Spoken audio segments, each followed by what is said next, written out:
Hello guys. May i-share ako sa inyo na mahalagang bagay na aking napag-alaman at aking gustong mapag-aralan ng masinsinan sa ating kasulatan o sa ating Bible. Ngunit i-share ko lang sa inyo ang bahaging ito. Bawat isa sa atin, meron tayong kanya-kanyang paniniwala, ngunit yung taong naniniwala sa kapangyarihan ng Diyos ay madali niya ito maunawaan. Kagaya ko, hindi naman ako perpekto and then hindi ako palabasan ng Bible, ngunit nagsisimula akong matutuhan at maranasan ang totoong pag-unawa sa nakasulat sa Bible natin. Napaka-bless sa akin kasi ilang linggo pa lamang akong nag-aaral tungkol sa Bible. May PM na sa akin ng mga tungkol sa mga Bible o tungkol sa pagdating ng ating mahal na Diyos. Brothers and sisters, di ba noong panahon nila ni Moises, ni Elias, ni Zacarias, sa mga panahon nila. I-short knowledge ko lang ito na sharing sa inyo. Sa panahon nila, di ba si Jesus Christ ay dumating sa mundo bilang nagpakatao siya, nagiging bata siya, nagiging ina niya si Virgin Mary. And then sumama sa mga katauhan, nagiging normal siya na tao.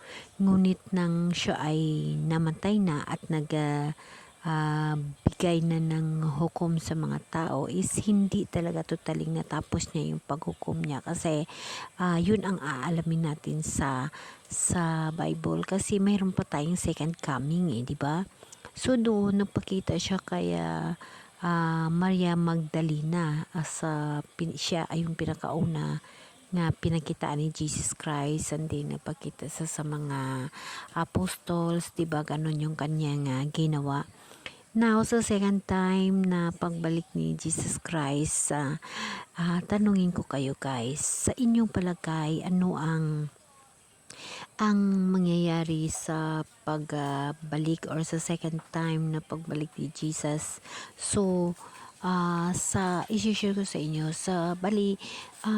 para sa akin, sa aking pagkakaalam, at gusto ko pang matutuhan ng husto mula sa Bible, at hahanapin ko ang totoong kasagutan ng aking nalalaman na ito, na ang pagbalik ni Jesus Christ in the second time, first ganon, the same. Diba? Darating siya na parang kidlat, walang nakakaalam, kahit sino, kahit mga anghel, kahit mga sino pa, walang makakaalam sa pagbalik niya, diba? Nakasulat yan, na babalik siya na parang kidlat, na parang magnanakaw, nakasulat yan. Bali, hindi natin alam na babalik si Jesus, no? Na parang magnanakaw, walang makapreparar sa atin. Maliban lamang pag ikaw ay maka-Diyos, talagang alam mo yun. Yun ang sinasabi na babalik si Jesus para magnanakaw. And then, yun na yung paghukom. Yun yung kanyang second time na pagbalik dito sa mundo, na parang kidlat o parang magnanakaw siya. No? Yun na yung kanyang pagbigay ng punishment sa mga tao.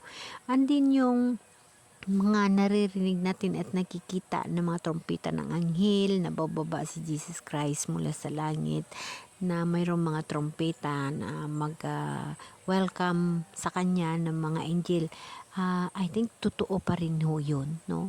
Totoo pa rin ho yun. Masasabi ko lang nga totoo pa rin ho yun, na hindi ko rin ma-confirm sa sarili ko, kasi iyon lahat ay napag-alaman ko pa lamang. Now, pag once na mabasa ko na ho yun sa Biblia natin, i-confirm ko sa inyo. But para sa akin that is right, na mga tinatawag na pananaw, no?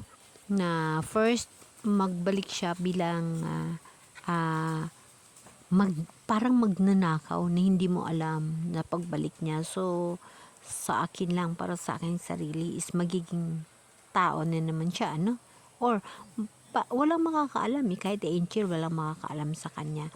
And then in the time na punishment na yun, siguro na siya sa second time na pagbalik niya, nagpakatao siya, and then kasama na naman natin siya. And then, di ba nakalagay din sa Bible natin yung mga sakuna? Maraming mga sakuna. Maraming mga sakuna ang mangyayari sa buong mundo bago magbalik ang second Christ. Di ba nakalagay yan sa ating Bible na ganun?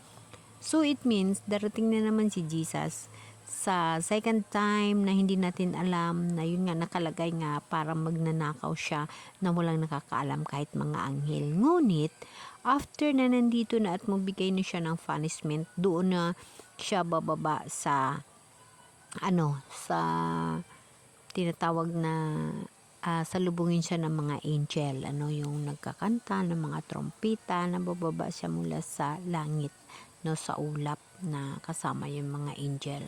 So it means na ang second time na pagdating ni Jesus Christ is kailangan preparahan natin. Kasi hindi yun natin alam mo yun eh. Kagaya nung first na pumunta siya sa lupa, di ba napakatao siya, naging bata siya. So it the same. No? It the same na mangyayari na siya ay magpakatao kasi nakalagay pa rin yung anak ng tao, di ba? No? Ang anak ng tao. So, as sa akin theory is it the same ang mangyayari na sa second time around Jesus is magiging kasalamuha na naman natin siya. So, ang sign naman na parating na ang second time of the ni Jesus is yung mga sakuna, mga kalamidad. So, di ba sa panahon ngayon, ito na nangyayari sa mundo natin, yung mga ganun na nga nangyayari. It means nag-sign na malapit na siya pupunta. So, paano ba natin paghandaan ang pagdating ni Jesus? So, di ba dapat paghandaan natin yung pagdating ni Jesus? Kasi hindi rin natin alam kung kailan at kung ano ang magiging itsura ni Jesus. Unlike before na siya ay nagiging bata, nagiging mami niya si Virgin Mary, di ba? So for the second time na pagbalik niya, hindi natin alam kung ano. So dapat natin handaan ang kanyang pagbalik. Yun na nga guys, yung second time pagbalik ni Jesus. Handa na ba kayo? Handa na ba kayo sa pagbalik ng pangalawang pagkakataon ni Jesus sa mundo?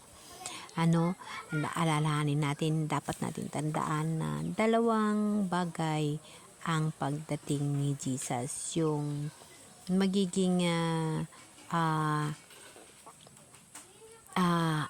tao na naman siya. And then yung magbaba sa langit na kasama yung mga angel na kumakanta. Dalawa ho yun, mangyayari ho yun. So, isi-share ko sa inyo at hahanapin natin kung ano mga bersikulo at kung saan na nakalatag, nakasulat sa Bible dyan, and din para mababasa nyo rin. So guys, ganun ho ang dapat nating tatandaan na paghahandaan natin ang pagbalik ni Jesus Christ. Alalahanin natin na bago babalik si Jesus Christ, ang lahat ng mga sakuna nandyan na. Magsisimula sa mga sakuna.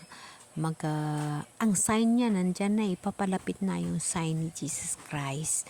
Ang mga sign ng mga sakuna, gera, lindol, lumalabas na. Kaya palapit na yung second time na pagbalik ni Jesus sa mundo. Okay guys? Amen. Amen.